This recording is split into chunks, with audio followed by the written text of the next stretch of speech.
umaga Pilipinas, live mula rito sa Pag-asa DOST, si Harry Bayona para sa Panahon TV Express.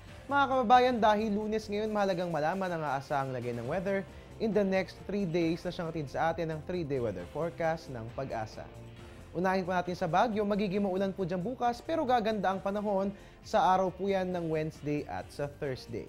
Dito sa atin sa Metro Manila, magiging maulan bukas pero makararanas naman tayo ng fair weather sa Wednesday po yan at sa Thursday. Moving over sa Metro Cebu para sa mga kababayan nating Cebuano, maayong buntag po sa inyong lahat. Magandang panahon ang mararanasan bukas, magpapatuloy po yan hanggang sa araw ng Huwebes. Sa Metro Davao naman po, fair weather ang ating mararanasan bukas pero magiging maulan sa Wednesday at sa Thursday, so dalhin po natin ang ating mga payong. And finally, sa Zamboanga, generally speaking, partly cloudy skies ang maaasahan for the next 3 days. Pero magiging maulan, partikular po yan sa araw ng Wednesday, so dalhin din po natin ang ating mga payo.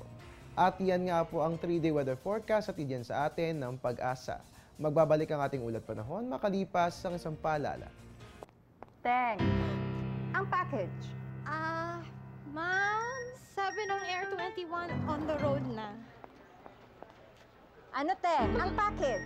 Ma'am, sabi ng Air 21 na receive na. Okay, very good.